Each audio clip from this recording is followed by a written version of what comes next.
يا صباح الحلويات، تعالوا بقى نزرع بقى البصل بتاعنا.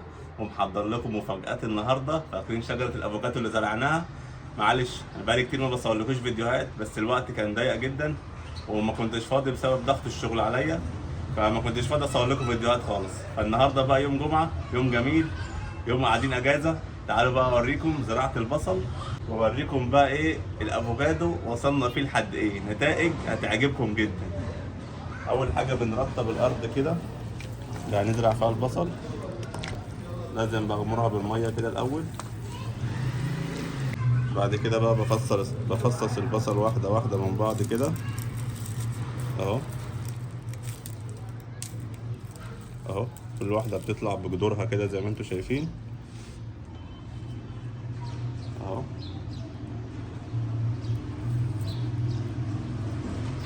طبعا انا بعمل الارضيه بالميه عشان اللي انتم شايفينه ده تبقى كده البصلايه تنزل مرتاحه وتنزل مية مية اهو. نزرع واحده كمان. هي القصرة ديت هنحط فيها 3 عشان يطلع مرتاح.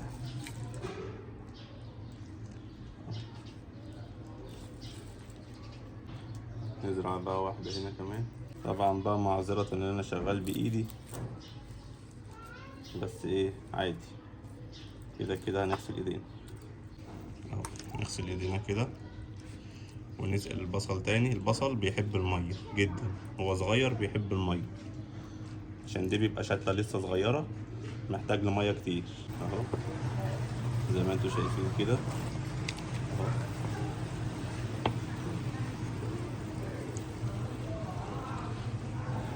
ننضف بقى الشغل بتاعنا ده اهو. بس كده لحد ما القصرية تنزل مية من تحت كده، اتأكد ان البصل اتروى كويس جدا. فاضل معانا شتلتين بصل هنزرعهم بقى هنا. طبعا زي ما انتم شايفين لسه الأرضية ناشفة اهوت. هنعملها بالمية. التربة بتاعتنا بتموس على طين على سماد عضوي. هنفصلهم بقى من بعض كده ونزرع أول واحدة اهو. هنزرع تاني واحدة، هنرجع نرويهم بقى تاني. نغسل ايدينا بالمرة اهو.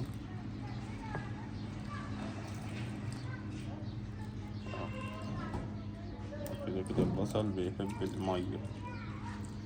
وبكده خلاص بقى اهوت شتلنا البصل بتاعنا. من بصلاية واحدة عملنا 5 بصلات ما شاء الله. هنستنى بقى النتائج بتاعتهم، هنشوفها مع بعض في فيديوهات جاية كتير. تعالوا بقى نخش على المفاجأة اللي انا محضرها لكم. قولوا ما شاء الله. فاكرين بذرة الافوكادو اللي كنا زارعينها اهي؟ بصوا بقى كبرت وبقت قد ايه ما شاء الله. بقى عندنا شجرة في البيت. ربنا يا رب يطعمنا فيها ويطعمنا من ثمارها ان شاء الله. تعالوا بقى اوريكم مستويات النمو بتاع الافوكادو. اول حاجه بيبقى عندي ازازه، بروح جاي قاطعها نصين زي ما انتم شايفين كده. وبذره الافوكادو هيت ما ترموهاش، تروحوا جاي مقشرين القشر اللي عليها من بره وقاطعين الازازه نصين كده وحاطين فيها ميه، وتقوموا ايه غامرين كده البذره فيها. شايفين؟ طبعا هتصبروا عليها كتير، يعني ايه طول ما هي البذره بيضه كده هي صحتها حلوه اهو. شايفين بقى بدأت تطلع الجذور من تحت اهيت، الجذر بتاعها بدأ ينزل اهو زي ما انتم شايفين.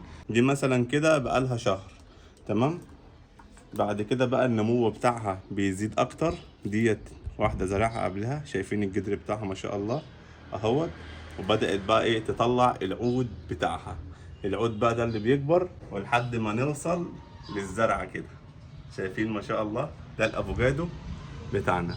تعالوا بقى، جيت في قصرية فاضية من عندي حطيت فيها تربة بتموس على كذا نوع كده، على تربة طينية الأرض عادية، على سماد عضوي، وبقلبهم في بعض كده اهو. كده انا بجهز التربة ديت عشان خاطر انقل الافوكادو. تعالوا بوريكم هننقله ازاي. اول حاجة لازم نغمر القصرية دي كده بالمية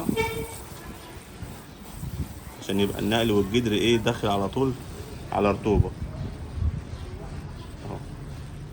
هعمل بقى مكان للجدر بأي عصاية عندي هعمل مكان للجدر اهو،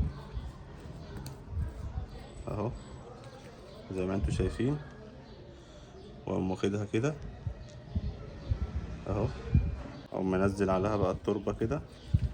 طبعا الحتة اللي فوق ديت بسيبها مكشوفة، مباجيش ناحيتها خالص اهو. هقفل شوية حلو على الجدر عشان ميبقاش فيه تهوية عليه جامدة ويبوظ مننا. هقفل حوالين الافوكادو كده كويس تمام، وارجع اسقيه بقى ايه تاني بالمية اهو اهو. وبكده اكون نقلت الافوكادو بتاعي من الازازة بتاعته للقصرية. بعد هنتابع مع بعض بعد اسبوع ونشوف النتائج ايه اللي حصل فيها. طبعا نسيت اقول لكم وانتم حاطين الازازه فيها ميه من فتره للتانيه، عشان خاطر الافوكادو بيشرب الميه، عشان خاطر يطلع الجدر بتاعه ويطلع الشجره لازم نزوده ميه من كل فتره، كل اسبوع ولا حاجه. اما نلاقي الميه نزلت عن النص نبدا ايه نزوده تاني ونركنه في مكان يكون ضله. تعالوا بقى نسقي دوت. طبعا انا ما بكترش الميه عليه لان الميه الكتير بتموت الشجر.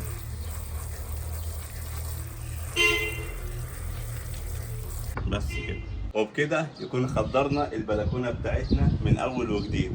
البصل معانا والافوكادو زي ما انتم شايفين ما شاء الله اهوت. لازم تجربوه، كل ما تجيبوا افوكادو ما ترموش البذر بتاعه، اعملوا زي ما انا ما بعمل، ازازه وتقطعوها بالشكل ده وتحطوها كده، تحطوا البذره في قلب دي، تملوها ميه لحد نص البذره ما يكون عليها ميه متغطيه بالميه، وتسيبوها جنب معاكم في المطبخ او في اي مكان بعيد عن الشمس. وفي نهايه الفيديو احب اقول لكم كل سنه وانتم طيبين بمناسبه الشهر الكريم، رمضان كريم علينا وعليكم يا رب، واشوفكم فيديوهات جديده مع انس فارم. تحياتي ليكم، اخوكم اسامه ابو انس، سلام.